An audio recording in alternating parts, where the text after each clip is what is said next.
Povo abençoado, graça e paz a todos, sejam todos bem-vindos mais uma vez ao nosso podcast da nossa querida e amada Escola Sabatina Viva. Que bom que você está aqui conosco, parando o seu tempo para poder meditar na palavra de Deus, ouvir sobre Jesus e buscar um alimento especial para o teu coração e para a tua alma. Louvado seja o nosso Senhor Jesus, porque estamos chegando na 8ª lição, alusões, imagens e símbolos da lição deste trimestre. Estaremos estudando ela até junho e eu espero que você já tenha a sua lição aí. Se você não tem, por favor, baixe o aplicativo Lição da Escola Sabatina. Está no app do Play Store e também temos ali na parte da Apple, que o pessoal consegue baixar todos os aplicativos. Clica lá, Lição da Escola Sabatina, e você vai ter no idioma que você desejar, tá bom? Então não fique de fora disso. E se ainda você não nos deu aquela moralzinha, vai lá, filho de Deus, no YouTube, @PaulistaLeste. Clica no sininho e se inscreva no nosso canal para você ficar por dentro de todas as novidades da Associação Paulista Leste. E também, se você quiser nos seguir no Instagram, mips.apl. Comece a nos seguir e ficar por dentro de todo o conteúdo da nossa querida e amada Escola Sabatina Viva. E eu vou te pedir um favor também. Por favor, você que está aí nos assistindo, por favor, fale de onde você nos assiste. Temos amigos que estão nos assistindo no Japão, temos na Europa, temos no continente africano, nas principais capitais do Brasil. Coloque a cidade que você está nos assistindo para nós mandarmos um alôzinho para você, para nós mandarmos um joinha, para nós sabermos de onde você nos assiste, tá bom? E você é o nosso convidado principal. Por favor, fique por dentro e principalmente fique aí conosco durante a nossa programação. Estamos aqui na lição 8, temos aqui convidados especiais. Temos o pastor Yuri, vindo diretamente do distrito do Parque Paulistano, aqui da nossa Associação Paulista Leste. Pastor Yuri, muito obrigado por estar aqui conosco. Deus te abençoe. Manda um abraço pro teu povo aí, em nome do Senhor Jesus. Tamo junto, Léo. Um abração aí pro distrito do Parque Paulistano. Lá nós temos 4 igrejas: Igreja do Parque Paulistano, Igreja do Jardim São Martinho, Vila Seabra e Chácara Três Meninas. Um abração lá para esse povo animado, povo feliz, povo bonito. E também um abraço para minha esposa, para minha filhinha também. Opa, e temos aqui pastor Anderson Mendonça, mais conhecido o grande gigante da Paulista Leste, diretamente aqui do distrito da freguesia do Ó. Deus te abençoe, meu querido. Muito obrigado por estar aqui conosco. Bem, um prazer estar com vocês aqui, nossos amigos de bancada, estar com você também, conosco. É uma bênção, quero mandar um abraço para o nosso distrito da freguesia do Ó, que o Espírito Santo esteja com você e que você nos acompanhe aqui na Palavra de Deus. É um presente, é uma bênção estar com vocês aqui. E temos o pastor, mais conhecido como Dudu Batista, diretamente lá da Bahia, abençoando o nosso podcast. Muito obrigado, pastor, pela primeira vez estar aqui conosco. Deus seja louvado pela tua vida. Estamos aqui na lição 8. Veio diretamente lá de Salvador para nos abençoar. Líder de Ministério Jovem lá da Bahia, da União Leste Brasileira. Muito obrado, pastor. Eu que agradeço, irmão. O prazer é todo meu estar aqui com vocês, com esse timasco que você selecionou aqui. Esse cara aqui na minha frente faz me lembrar o amor de Jesus, grande e largo. O bicho é grande, o bicho é grande. Rapaz, top. Muito bom estar aqui com vocês. Um abraço a você que está conectado conosco, acompanha aí essa programação. Que seja bênção para a sua vida todo o conteúdo que nós expusermos aqui. Vamos lá. Estamos aqui agora na lição 8, Salmos, parte 1. Semana que vem vamos estudar a parte 2. E eu quero convidar todos aqui para nós fazermos uma oração, pedimos a bênção de Deus. Pastor Yuri, pode orar para nós? Claro, vamos orar. Querido bom Pai, obrigado, Santo Deus, pela oportunidade de estudar a Tua Palavra, que Teu Espírito venha falar ao nosso coração e de todos aqueles que nos ouvem também. Em nome de Jesus, amém. Amém.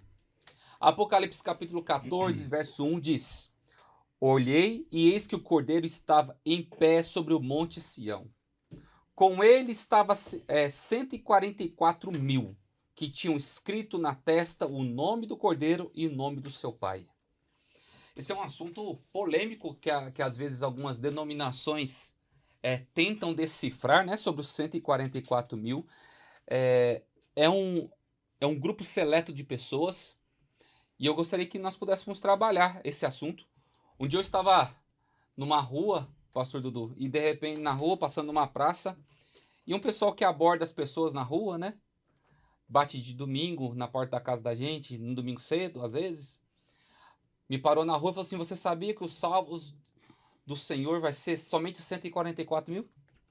Olhei pra cara dele e falei assim, sério? Com cara de espanto, né? Ele olhou, sério, porque o juízo de Deus vai vir e só vai ser salvo 144 mil. Eu olhei pra ele e falei assim, deixa eu te fazer uma pergunta. A sua religião são em quantos no mundo? Ah, somos em mais de 15 milhões. Eu falei assim, você tem esperança ainda? Já morreu tanto na fé e são 15 milhões.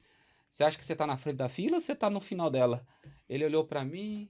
Vai ter que ser concurso, né, Vai mano? ter que ser. Vai ter que ser o Enem do céu pra entrar lá no esquema lá. E como é que nós falamos essa questão aqui, pastor? Só a parte de sábado, que eu acho que é um tema muito interessante para nós. Mano, é importante realmente fazer esse posicionamento e deixar claro em primeira mão a seguinte coisa. Se você acreditar que é literal, você não vai perder sua salvação por causa disso, não. Eu só espero que você esteja incluso nos 144 mil.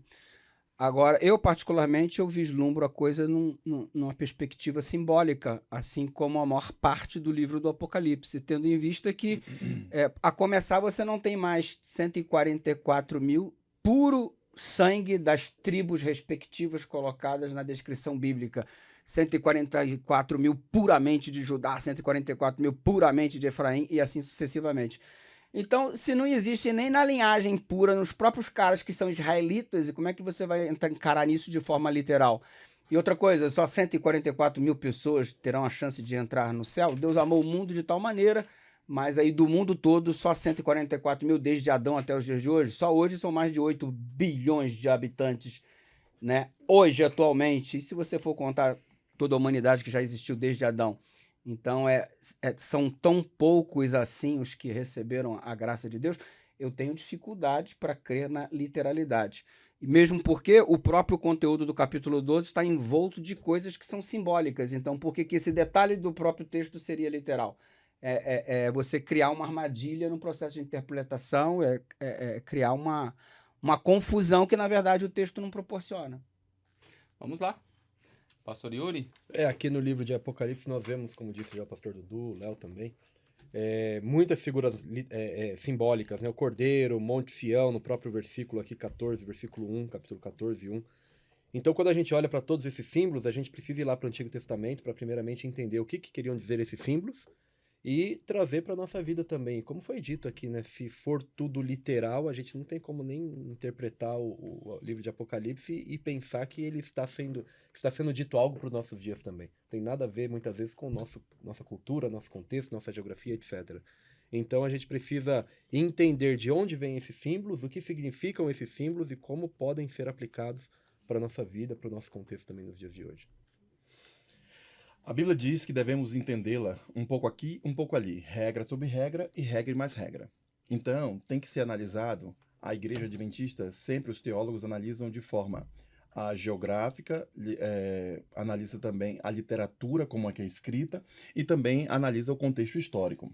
Por exemplo, quando nós olhamos a revista nossa, o autor declara que o povo de Deus dos últimos dias recebeu a mesma tarefa que o antigo Israel. O que devemos ser e o que os 144 mil eles eram? Devemos ser luz para as nações, levando o último chamado de misericórdia para todos, a fim de que adorem e obedeçam ao Criador. Mais uma vez a gente percebe no texto bíblico que o nosso objetivo e aquele pessoal do Antigo Testamento também tinham o mesmo objetivo, adorar o Criador e ser luz para o mundo. Porque sempre foi esse o caso de Israel. Quando olhassem para Israel, não eram para ver em Israel seus bens, não era para ver ali sua inteligência, mas sim para ver a glória de Deus. Nós também, você que está nos olhando aqui, nos assistindo, precisa ser luz do mundo dentro de sua casa, precisa ser luz para as nações dentro da geografia onde você está. E por isso que eu fico feliz em poder estar pregando o evangelho, porque estamos ensinando essa luz do mundo aos outros. Top. Muito top. O cara é grande e resolve a parada. Né? E é por isso que nós temos um sumo sacerdote que é um pouco maior do que ele ainda, né? Bem maior. Bem maior. Isso aí é superior a qualquer coisa. Moisés, ele teve uma tarefa muito difícil, né? Ali, ele viu, Deus mostrou para ele e falou, faz igualzinho que eu te mostrei, não altera nada, não é para você interpretar isso, é para fazer do jeito que eu te mostrei. E ali tudo dentro do santuário remete a respeito sobre o trabalho de Jesus em resgate do ser humano, né? Como que Jesus, como nosso sumo sacerdote, isso traz uma alusão maravilhosa para nós nos dias de hoje. Então, a colocação da lição, obviamente igual à colocação da Bíblia, fala que Deus tem o desejo de morar com a gente e quem quer morar precisa de casa. Casa tem cômodos, casa tem móveis, casas têm compartimentos. E aí o santuário é colocado, inicialmente o tabernáculo, evidentemente, que montava-se e desmontava-se no processo de deslocamento no meio do deserto em direção à Terra Prometida. E os móveis são apresentados claramente pela Bíblia e a recomendação é você tem que fazer exatamente conforme o modelo que eu te apresentei no céu. Ou seja, Moisés não poderia colocar a cor que ele escolhesse, aumentar as medições, o tamanho, as proporções. Ele não tinha o direito de mexer em absolutamente nada. Porque se ele mexesse em alguma coisa, ele estaria comprometendo a revelação de Deus, que tinha um objetivo específico em cada detalhe. Interessante que os detalhes do santuário mostram exatamente uma característica de Deus. O Deus que se preocupa com os detalhes. Não é à toa que Jesus, quando aqui na Terra esteve, disse, ó, até os fios de cabelo da sua cabeça são contados. Ou seja, é o Deus dos detalhes. E para dizer a verdade, ninguém anda tropeçando na montanha por aí não, mano. Ah, tropecei na montanha. A gente tropeça em pequenas pedras. Eu jamais tropeçaria com esse cara no meio do caminho, né? Jamais. Mas a gente tropeça em pequenas pedras, em detalhes. Então a gente observa isso no santuário. E cada detalhe remete à pessoa de Cristo. O pão é o pão da vida, a água é a água que tem na pia, Jesus a água da vida, o cordeiro que foi sacrificado no altar lá no pátio, Jesus o cordeiro de Deus que tira o pecado do mundo. Você adentra ali, você tem o pão, como eu já falei, você tem o candelabro, Jesus a luz do mundo, você tem o altar de incenso, Jesus o nosso intercessor, você tem a lei que é o aio que conduz a Cristo, que revela o caráter de Deus, que foi plenamente revelado em Jesus. Mano, tudo vive em função de Cristo. De repente, quando Cristo vem, o antítipo encontra o tipo, o véu do templo se rasga de cima a baixo, indicando o fim daquilo que era anunciado no santuário, porque o próprio santuário chegou, que ele se chama Jesus Cristo. E ele é tão perfeito que ele é o sacerdote, ele é o cordeiro e ele é o santuário como um todo. Então o santuário deixa de existir no propósito original, que era apontar para Cristo, porque o Cristo, cumprimento do santuário, habitou entre nós, se fez carne e habitou entre nós. Vamos lá. Pastor Yuri. Tem um trecho aqui da lição que diz o seguinte: o santuário não apresenta apenas símbolos que nos ajudam a ver Jesus, mas por meio dele também podemos explorar as experiências pessoais daqueles que compreenderam o que Deus desejava ensinar por meio de seus serviços. Então aqui o santuário era a didática de Deus para que a gente pudesse entender o plano de salvação, como foi dito aí pelo pastor Dudu. Né? Deus ele pede para ser construído o santuário, como foi dito, todas as medidas, dimensões, tudo que tinha que ver com o santuário foi dito pelo próprio Deus como deveria ser feito. Para quê? Para que eu pudesse entender o plano de Deus para minha vida. E isso é para toda a história, não é somente para o povo de Israel. Hoje nós, mesmo nos dias de hoje, nós vendo o santuário, estudando sobre o santuário, nós podemos entender o plano de Deus para a humanidade, que é um plano de salvar. E a gente percebe que no santuário o centro era Cristo. Tudo mostrava o trabalho dele em torno do seu povo. Por exemplo, quando a gente lê aqui o candelabro do santuário, Jesus Cristo disse no Novo Testamento: "Eu sou a luz do mundo", fazendo referência a esse episódio que acontecia dentro do santuário, o candelabro que iluminava Israel. "Eu sou o pão da vida", fazendo mais uma vez referência aos pães asmos que ali ficavam. Jesus Cristo, o incenso, o Espírito Santo estava no meio de nós, fazendo com que nós não enxergássemos tão claramente o Shekinah e as coisas do Senhor, mas enxergássemos o que Deus quer. Ou seja, você também precisa compreender que Cristo é o centro. Quando olhamos aqui a Arca da Aliança, olhamos as coisas do Senhor, referência, o templo, o autor declara: sem uma compreensão do santuário do Antigo Testamento, você não consegue compreender o que Cristo fala no Novo Testamento. Daí, então, a importância de você entender que Cristo é o centro. E toda vez que ele declara, como o pastor Dudu disse aqui, Jesus disse: "Eu sou o Cordeiro de Deus que tira o pecado do mundo." Ou seja, fazendo mais uma vez referência ao que acontecia lá no passado. Jesus Cristo é o centro do santuário. Por isso, se apegue a ele e certamente você estará com o Senhor. E onde nós entramos aqui, quando nos apegamos ao Senhor, nós falamos sobre o Monte Sião, que tanto é desejado. Ali fala-se a respeito sobre que ele estaria a oeste da Cidade Velha, aonde a importância da descrição, principalmente que fala a respeito do grupo remanescente que estaria ali vivendo os últimos dias e se levantaria para poder pregar a mensagem de Deus. Como que o Monte Sião ele nos traz uma alusão sobre uma glória que está próximo de nós, uma bênção que está sendo preparada para nós? A coisa é tão perfeita que o tabernáculo ele era desmontável, ok? Então se deslocava, se desmontava, reconstruía, as tribos acampavam ao redor, conforme a gente vai verificar isso aí em uma outra lição, 3 de cada lado. Era sempre esse processo, até que chegou o momento de se construir o templo. E o templo foi feito por Salomão, e Ageu fala do segundo templo, que a glória do segundo templo seria maior do que a primeira. Mas o que aconteceu na inauguração do primeiro templo, que a manifestação de Deus, a teofania se tornou evidente, não aconteceu no segundo templo. Por que que o segundo templo, segundo Ageu, tem uma glória maior do que o primeiro templo? Porque na época deste segundo templo, quem está presente é Cristo. Então a glória existe porque o próprio Deus se fez carne, habitou entre nós, está presente no segundo templo, razão pela qual a glória dele é maior do que a do primeiro. Porque Deus está pessoalmente, é o antítipo que cumpre o tipo anunciado pelo próprio santuário. Aí você percebe que quando é edificado esse templo, ele é construído sob o Monte Moriá. A experiência do Abraão, aquela coisa toda. Então ele está construído ali naquela região onde seria o Monte Moriá. Posteriormente, o Monte Moriá passa a ser chamado de Monte Sião. E o santuário, o templo no Monte Sião. Aí você olha Apocalipse 14, o cordeiro, que era símbolo do santuário, no Monte Sião com os remidos. Todo aquele que entendeu a mensagem do santuário, aceitou o plano da redenção, a graça de Deus por intermédio do cordeiro, ele vai estar no santuário, ou seja, no Monte Sião, que funciona nesse momento como um local símbolo dos salvos estarem para celebrar a salvação e a redenção que receberam.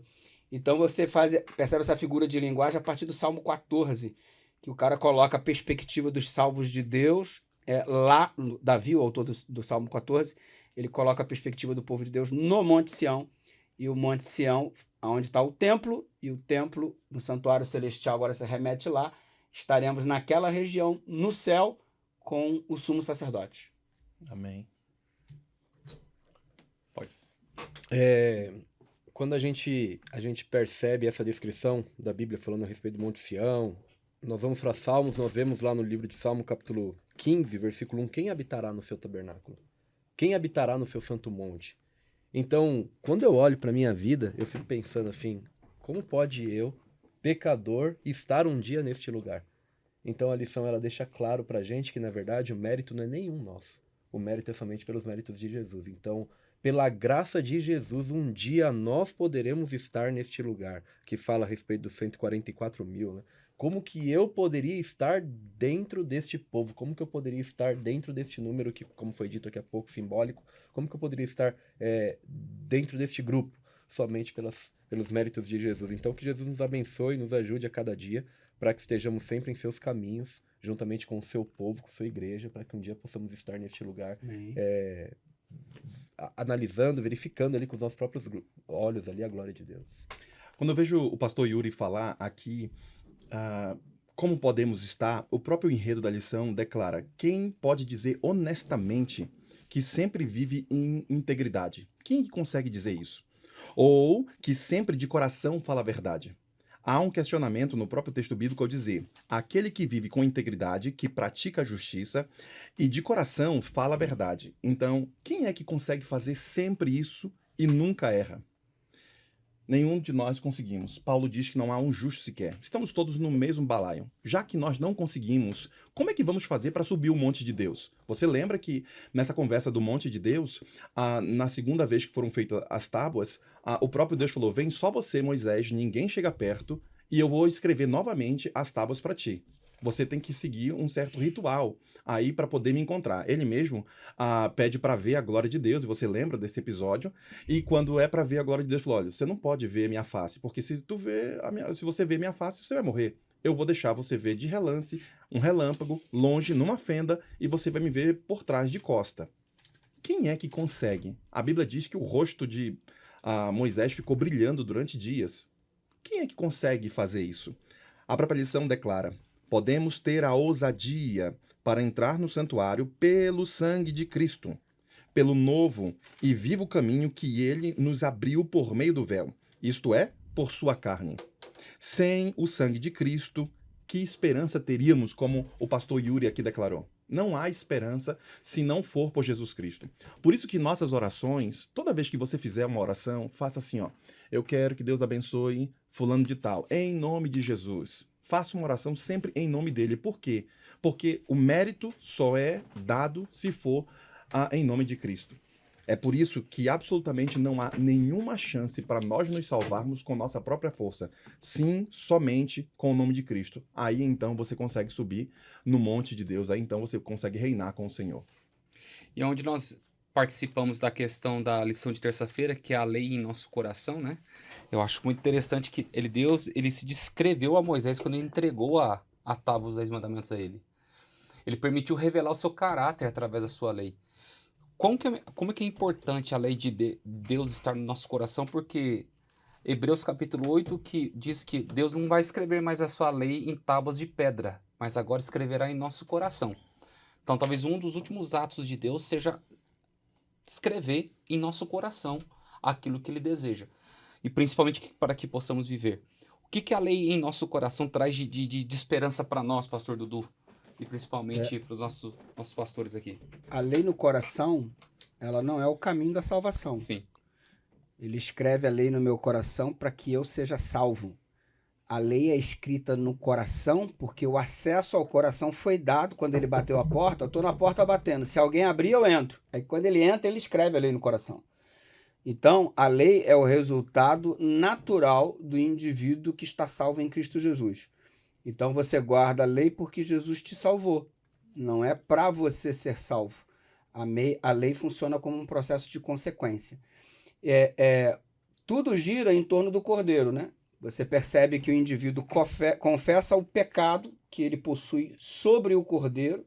O pastor falou sobre essa questão do santuário como método de interação, de experiência pessoal, onde Deus utilizava para trazer as particularidades para o indivíduo. Camarada, quando punha a mão sobre o cordeiro e ele tinha que matar cruelmente um animal inocente, ele estava vivendo uma experiência pessoal do quão mal ele é e quão prejudicial ele foi para a pessoa do cordeiro. Ou seja, não tinha nada a ver ele morrer e ele morre por minha culpa, por minha causa, pelo meu pecado. Ou seja, o sangue é derramado. Aí você percebe que o indivíduo ele traz a sua situação diante do cordeiro para o cordeiro resolver o problema dele com o sacrifício. Então, eu trago a minha pecaminosidade, apresento diante do cordeiro para ele resolver isso daí. E isso aí é exatamente o que a gente viu na cruz do Calvário, né? Ele tomou sobre si os nossos pecados e nós tomamos sobre nós a justiça que pertence a ele. Ele imputa a justiça sobre nós, enquanto imputou os nossos pecados sobre ele. É uma troca de fardo. O meu fardo, eu te dou um fardo suave, enquanto eu pego o fardo pesado que te pertence. E aí a cruz vira o centro, né, do santuário, a cruz vira o centro da palavra, vira o centro de tudo. Só que aí tem uma peculiaridade. A cruz é a mensagem da redenção pela metade. E o mundo inteiro só fala da cruz. Só que é a mensagem da salvação pela metade. Por quê? Porque o que aconteceu na cruz continua no santuário. O Jesus que se sacrificou na cruz, utilizando o santuário dentro do processo do tipo-antítipo, assim como tinha um dia do juízo aqui, existe um dia do juízo lá. O dia do juízo aqui, o Yom Kippur, funcionava para didaticamente ensinar ao povo que um dia o juízo começaria lá no céu. Ok? Aí, então, é nesse momento que Daniel faz a profecia lá, dizendo o seguinte, que o tamide seria retirado, o contínuo sacrifício de Cristo. Ou seja, Cristo não morreu, cruzou os braços, sentou na cruz, sentou na nuvem lá e está esperando para ver o que acontece. O sacrifício que ele fez é contínuo sacrifício de Cristo. Aí o Daniel ficou doente porque o contínuo foi retirado e colocado a abominação da desolação. Ou seja, puseram um sumo sacerdote no lugar que pertencia a Jesus, um ser humano pecador, com reivindicações divinas, outorgaram à igreja um poder que a igreja não tem de mudar a lei de Deus. Aí você vê o Daniel olhando tudo isso, sendo colocado a abominação da desolação, e ele fica doente. Ele adoeceu imediatamente, porque ele percebeu que o contínuo sacrifício de Cristo, o que ele iria fazer na cruz do Calvário, estaria sendo retirado, e as trevas estariam tomando conta da abominação da desolação. E ele adoece, ele pergunta até quando essas coisas estarão acontecendo. Aí você vem aquela profecia gigante dos 2.300 anos e tal, que não é o caso da lição, mas apenas para dizer o seguinte, que o método de Cristo de salvação sempre foi o mesmo. Nunca foi pela lei, sempre foi pela cruz, uma cruz que é anunciada na porta do Éden, em Gênesis capítulo 3, verso 15, da semente da mulher viria aquele que esmagaria a cabeça da serpente. É a cruz o tempo todo, é o sacrifício do cordeiro o tempo todo. O Adão ficou nu, veio o cordeirinho, o próprio Deus sacrifica o cordeiro e a pele do animal os reveste. Então, o tempo todo está sendo anunciado a cruz, o contínuo sacrifício de Cristo. O diabo tentou impedir isso, e como ele não consegue destruir a Bíblia, aí o que ele faz? Ele pega e faz as pessoas terem um entendimento equivocado. Resultado, aí hoje se prega muito por aí uma salvação pela lei, né? Uma salvação pela lei, uma autojustificação, quando na verdade sempre foi tudo pela graça, porque sempre foi pelo sangue do Cordeiro, e isso sempre foi exibido no santuário, inclusive no santuário celestial. Pastor. Muito bem. Fica até difícil de comentar, né? Depois Pô, é dessa bonito aula ver de esse cara falar, né, rapaz? Bonito ver o pastor Dudu falar. Aí é rapaz. outro nível. Aqui a lição ela vem trabalhando também a respeito do caráter de Deus, e muitas vezes a gente tem uma busca, né, incessante de que nós queremos ver Deus, e a humanidade tentando provar a existência de Deus, e isso e aquilo. Na verdade, quando nós vamos para a palavra de Deus, a gente vê que muitas vezes Deus apresenta o seu próprio nome, né? Eu quero ver Deus. Quando Moisés pediu para ver Deus, Deus não apareceu ali e mostrou o seu rosto para ele. Não, aparece ali a glória de Deus. E Apocalipse vai mostrar que depois o nome de Deus vai estar sobre a testa do homem, do salvo, enfim. Mas não é que literalmente vai estar escrito lá na testa do ser humano, não. É o caráter de Deus. Então, a palavra de Deus, ela deixa bem claro aqui pra gente que o que a gente precisa de fato é entender que Deus ele é amor, é entender a respeito do caráter de Deus e permitir que o caráter de Deus esteja também gravado no nosso coração, cravado, seja inculcado no nosso coração, impresso no nosso coração, para que a gente possa viver de acordo com a vontade dele também. Amém. Quando eu ouvi aqui o pastor Dudu, o pastor Yuri falar, me veio o questionamento da própria lição. Se nós somos salvos pela graça, e como foi bem dito aqui, mediante a fé, não pela lei, então qual é a importância de eu ter que guardar a lei? Por que temos que guardar a lei? Eu quero que você pare um momento e avalie da seguinte forma. Eu guardo a lei, eu observo a lei, porque eu já sou salvo por Jesus Cristo. Como foi bem dito, meu coração já foi transformado e aberto. Eu amo meus filhos, amo minha esposa, minha família, e por isso que eu os ajudo em casa, por isso que eu trabalho para trazer o alimento para casa, por isso que eu pratico algumas ações que demonstram que eu já os amo. Então, quando olhamos esse tema de guardar a lei, eu o guardo por quê? Porque eu já sou salvo em Cristo, porque eu amo e eu o faço com um sentimento de amor, retribuindo aquilo que ele já fez. Obviamente não para me salvar, mas por gratidão pelo que ele já fez por mim. Que você também o faça por gratidão pelo que Deus já fez por você também. Rapaz, isso aí é algo tão importante que ele destacou agora, e como que o próprio povo judaico, os próprios fariseus, os líderes religiosos, eles transformaram essa bênção em um fardo, em uma maldição. Os caras não se sustentaram com os 10 mandamentos apenas, criaram mais de 470 tipos de leis diferentes, criaram leis que Moisés deveria ter escrito, mas ele não escreveu, e nós estamos aqui para dar uma força, então vamos escrever o que Moisés não escreveu. Isso era pendurado na roupa, isso era repetido, enfim, todo um processo de dedicação à lei. O que aparentemente parece ser legal, o que aparentemente parece ser bonito, quando não compreendemos o que eles faziam de fato. Eles acreditavam que o pai Abraão, o pai da fé, o pai das obras, ele fez tanta boa obra, e os judeus tinham uma soterologia bem diferente. Tem uma balança no céu, de um lado tem um negócio chamado misvá, que é as boas obras, e do lado de cá, as obras más. No final, seguinte, se tuas más obras estiver pesando mais do que as boas, você está perdido. Se as obras boas estiverem, os misvá, estiverem em maior quantidade do que as más, você está salvo. E qual que era a vantagem de ser judeu?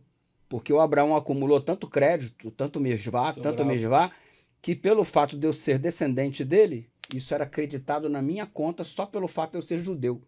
Aí o cara bate no peito, judeu, sou do povo de Deus, e os gentios que se explodam e não quer pregar o evangelho para os gentios, porque a salvação é exclusivista, nós somos descendentes de Abraão.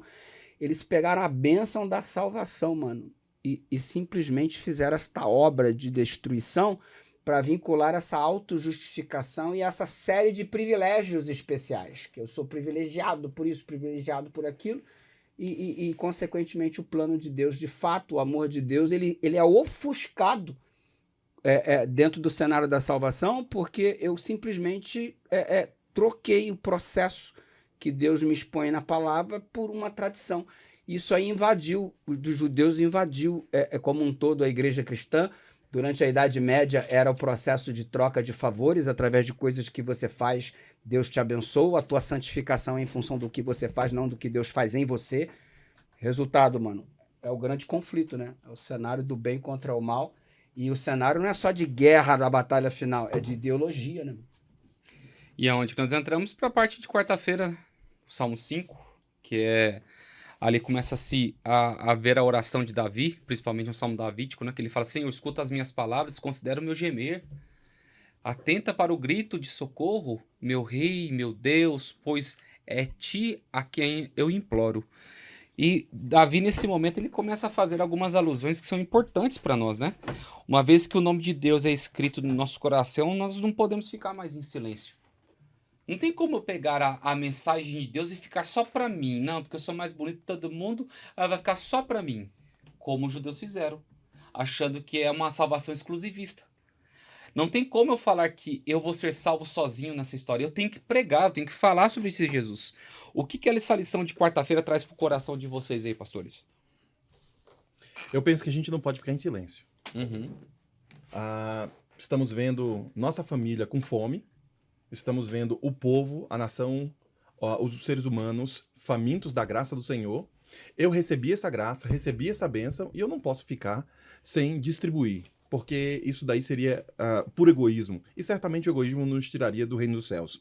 A lição declara: uma vez que o nome de Deus é escrito em nosso coração, não podemos ficar em silêncio. O povo de Deus apresenta ao mundo uma oferta final de misericórdia usando sua voz. Temos que pregar o evangelho. Aí vem um problema para ti, como foi falado bem pelo pastor Dudu aqui ainda agora. Se você é exclusivista, não prega o evangelho no seu poder de atuação, do seu jeitinho, será que você também não está cometendo o mesmo erro deles? Eu não estou dizendo para você ser um grande pregador, subir no púlpito, fazer as coisas, talvez não seja o seu perfil, mas no seu poder de alcance, do seu jeitinho, você tem sim que pregar o evangelho. Falar de Cristo para sua família, falar de Cristo para o seu vizinho, para a pessoa que está no seu trabalho, falar de Cristo para os outros. Eu falo isso porque, às vezes, o péssimo testemunho já destruiu toda a mensagem do evangelho. Tem vezes que o irmão não consegue pregar o evangelho para o vizinho porque o vizinho sabe quem ele é. Já ouviu aquelas palavras duras, aqueles nomes, aquelas coisas, e ele não consegue pregar o evangelho. Mas é uma missão para você. Falar de Cristo aonde você está. E por isso que o autor declara: uma vez que Deus é escrito no seu coração, não tem como você ficar em silêncio. Você tem que pregar o evangelho. Falando sobre Apocalipse 14, versículos 1 a 12, a lição aqui ela tem um trecho interessante, dando sequência aqui ao que o Anderson está falando, o pastor Anderson. Nessa parte fundamental, ou seja, Apocalipse 14, 1 a 12, João apresenta uma cena surpreendente. Pecadores foram resgatados da morte e têm o privilégio de estar na presença de Deus. Eles não conquistaram esse direito, em vez disso, o receberam porque o Cordeiro de Deus, o justo Filho do Homem, estava lá com eles. Então, o que eu posso fazer mediante isso? É como foi dito aqui, é pregar o Evangelho. Pregar o Evangelho. Jesus, quando ele ressuscita, as palavras finais ali do livro de Mateus, capítulo 28, ele nos dá uma ordem, é um desafio. Ele morreu na cruz, como foi dito aqui pelo pastor Dudu. A cruz é importante, mas não é o todo. Existe o plano da salvação não é somente a cruz é parte dela. Jesus, quando ele ressuscita, ele nos deixa um desafio. O desafio de ir, de ensinar, de batizar, de pregar o evangelho e a certeza de que ele vai estar com a gente todos os dias até o final dos tempos. Então eu não posso ficar com essa mensagem para mim e não pregar. Agora, existe também, como foi dito aqui, eu tenho dado testemunho para que aquilo que eu for pregar as pessoas acreditem na minha palavra, naquilo que eu estou dizendo. Então, a minha vida tem sido coerente àquilo que eu tenho pregado, a minha vida tem sido coerente àquilo que a Bíblia, como nós falamos aqui, o nome de Deus, o caráter de Deus, eu tenho permitido que Deus manifeste a sua luz, o seu caráter em minha vida. Então, existe esse desafio. Mas existe o desafio também de, se for necessário ou se for preciso neste momento mudar algo em minha vida para que as pessoas vejam aquilo que eu pregue e confiem no que eu estou dizendo, eu tenho que mudar também. Top. A gente costuma muito usar uma declaração da Ellen White que diz que todo cristão nasce no reino de Deus como missionário, né? Desejado. Se você teve o seu processo íntimo com Deus de transformação, sua vida foi mudada, automaticamente a paz que você experimenta, que excede todo entendimento, essa paz que é resultado de ter sido justificado, porque sendo pois justificados por Deus temos paz, isso aqui você não aguenta guardar dentro de você.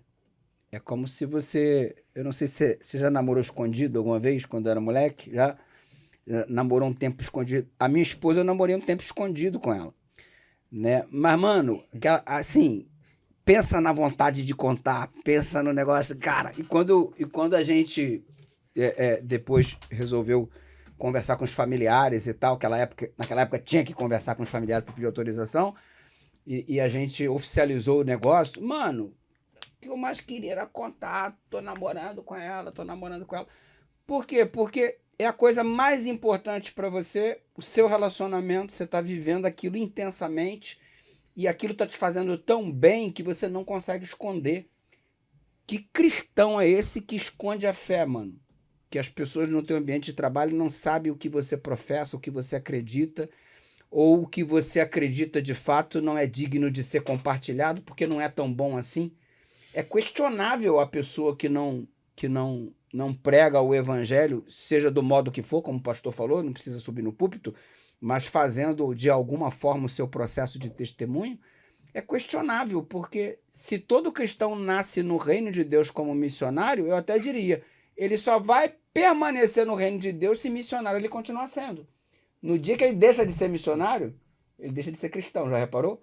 O cara para de trabalhar para ganhar alma para Jesus, ele vira um estorvo para a igreja, ele vira um crente chato, insuportável, que dá trabalho para o pastor, que só vive brigando na comissão, ele só fica lutando por direitos e deveres e tal, e não liga para salvar pessoas, mano, que é a obra que Deus nos confiou. Aí tu passa a ser uma pessoa insuportável, ninguém te aguenta, e já vem aquele cara e tal. A tua religião se torna pesada, os teus filhos se afastam da igreja por causa de você, porque você traz para a igreja, traz uma mensagem de uma igreja pesada, de uma igreja horrível. E o primeiro momento que quando eles ficam jovens e sentem esse peso, esse fardo da religião, e agora com a sua autonomia, ele fala assim, mano, tô fora. Isso não é para mim, não. Por quê? Por que não é para mim? Porque é uma religião que não está sendo experienciada na perspectiva divina. A gente transformou o negócio num fardo. Não há esse amor que inicialmente existia, ele desapareceu, esse primeiro amor, e a gente começou sendo missionário, deixou de ser missionário, esfriou na fé e entrando num processo de estar perdido dentro da igreja. E aí a gente entra para a parte final da lição, porque eu queria que você já se terminasse com um ensejo, um recadinho. Ensinar aos transgressores os teus caminhos. Aí a gente vai entrar na parábola do jovem rico. Sabia de tudo, ao mesmo tempo não sabia nada, porque não estava vivendo, né? Como que a gente pode ensinar aos transgressores os caminhos de Deus de uma forma com amor, com carinho, sem querer ser o estandarte da verdade e querer ser o dono da justiça? Eu acho que o foco é procurar viver. O foco é procurar viver aquilo que prega. Então, não existe nenhum perfeito aqui. Eu não sou perfeito. E tampouco estou aqui para poder maquiar os meus defeitos. Não é nesse sentido. Mas se eu prego algo, eu tenho que procurar viver aquilo. Se eu falo sobre família e eu falo tenho que cuidar da esposa, eu tenho que cuidar da minha esposa. Eu não posso fazer o oposto. Se eu falo sobre filho, eu tenho que cuidar da minha filha, eu tenho que dar amor para minha filha. E eu acho que o lar é o principal lugar onde realmente vem de fato quem nós somos. Então, para que eu possa ensinar algo, eu tenho que viver aquilo. Eu acho que essa é a mensagem. Pastor Anderson. Eu penso que se tivermos que pregar o evangelho, nem que seja por gratidão, pelo que Cristo já fez. Eu não sei vocês aqui, mas como é horrível ter uma pessoa que é ingrata. Poxa, você ajudou o camarada enfiou a faca na sua costa. Você falou com o camarada e ele foi ingrato. Imagine só Deus te abençoar, Deus te ajudar, a Deus cuidar de você, trazer uma cura, a Deus transformar você que antes era um bebum lá e agora se tornou uma pessoa sã. E aí o camarada não fala de Cristo para os outros, de quem realmente transformou a vida dele. É uma ingratidão enorme. Então, se pregarmos o evangelho, que preguemos ao menos por gratidão pelo que Cristo já fez. Como é dito aqui, é por isso que a mensagem dos 3 anjos significam, acima de tudo, a esperança e a promessa que temos em Jesus e no que ele fez por nós. Já que ele me transformou, então eu passo adiante essa bênção. Passe também você adiante essa bênção que você recebeu aqui na nossa Escola Sabatina Viva. Passe adiante essa bênção para que outra pessoa possa saber como Deus é maravilhoso, como ele te salvou e como ele me salvou. É sabido também que devemos pregar o evangelho sem nem mesmo abrir a boca. Porque quando falamos de pregar o evangelho, você pensa assim, eu tenho que subir, eu tenho que pregar, tenho que fazer alguma coisa. Não, não. Prega o evangelho, conforme o pastor Yuri disse, sem nem mesmo abrir a boca. Com sua vestimenta, com sua forma de tratar os outros, com seus pensamentos que são mais elevados, com o seu jeito de brincar, com as brincadeiras que não são sujas. Então, pregue o evangelho. Não, aquela pessoa é diferente. Bati o olho nela, eu já vi que é alguém diferente. Ele nem falou negócio de crente, essas coisas, né, que proselitismo, mas ele é diferente. Pregar o evangelho não necessariamente é você fazer proselitismo, ter que abrir a Bíblia, falar assim, assado, como foi dito no começo aqui, que o povo chegou e falou sobre os 144 mil para a pessoa. Mas você ter ações de bondade certamente vão declarar de quem você é. Que Deus ajude você e que Deus o abençoe para fazer essas ações de bondade. Pastor Edu. Vamos lá, minhas considerações finais, eu vou tomar o texto de João 13, versículo 35, que Jesus disse, nisto conhecereis verdadeiramente que são os meus discípulos, se vos amardes uns aos outros. Dizer que serve a Deus é mole, fácil. É só você pronunciar as palavras. Eu sou filho de Deus, eu sou servo de Deus. Mas o conhecimento de que você é servo de Deus não vem por intermédio da sua declaração. Ele vem por intermédio da manifestação de amor que você tem pelas pessoas. Cara, se você só ama quem tem dinheiro, só ama o irmão da igreja que é melhor posicionado, só ama o dono do restaurante e o garçom você trata feito um lixo, você só ama quem te empresta o carro, mas o flanelinha você maltrata, mano, é um negócio que brota naturalmente. Não sou mais eu que vivo, Cristo vive em mim, e o sentimento que houve em Cristo Jesus também passa a fazer parte de mim. Se não flui naturalmente, tem alguma coisa errada na questão. Se eu pego o evangelho para transformar em um chicote para bater nas costas das pessoas e me auto-justificar, me julgando ser melhor do que elas, eu estou muito longe do ideal de Deus para minha vida. O ideal de Deus para minha vida é apenas que eu ame. Ame. Então você tem defeitos, eu também tenho, mas eu respeito você, você me respeita, nós nos tratamos bem, nós procuramos o melhor, e o amor é manifestado através de coisas tão simples. Exemplo, a gente tem hoje em dia a seguinte situação, o pastor se dá bem, o pastor faz um negócio legal, eu, em vez de ficar feliz com o que de bom aconteceu com o cara, eu fico com raiva e com inveja, mano. Aí o pastor comprou um carro legal, o pastor viajou pra Europa, não sei o quê, foi nos Estados Unidos com a família e tal, eu fico aqui remoendo, mano. Não sei o quê. Eu tenho raiva com a coisa boa que aconteceu com o cara, mano. E eu sou irmão do cara, eu pertenço à família, ao mesmo povo de Deus, eu sou membro da igreja, mesma igreja que ele. mas eu tô ficando triste pelo fato do cara estar bem sucedido. Então, se eu amo de verdade, tem uma métrica. Eu fico feliz com a felicidade dos outros. A felicidade dos outros para mim é prioridade. Isso aí vai trazer muita resposta de modo particular para cada um, se estamos sendo discípulos de verdade ou não. Muito bem, queridos. Chegamos ao fim de mais uma lição. Muito obrigado, pastores. Deus os abençoe. Vamos pedir a bênção de Deus no final. Agora, pastor Anderson, pode orar para nós? Obrigado, Senhor, por abrir a palavra e poder compartilhar essa mensagem de luz e salvação e de esperança da tua breve volta. Amém. Queremos, Senhor, também estar no teu santo monte, Senhor, conforme a lição declarou. Queremos, Senhor, pelos méritos de Cristo, estar contigo e viver eternamente contigo. Permanece conosco. Derrama a tua bênção sobre nós. Oramos a ti em nome de Jesus. Amém. Amém, Senhor. Amém. Muito bem, meus queridos. Muito obrigado por vocês estarem conosco. Estamos aqui, passamos já na metade do trimestre. Alusões, imagens e símbolos. Que Deus possa abençoar a tua vida, abençoar a sua família. E lembre-se que semana que vem tem mais, se Deus quiser.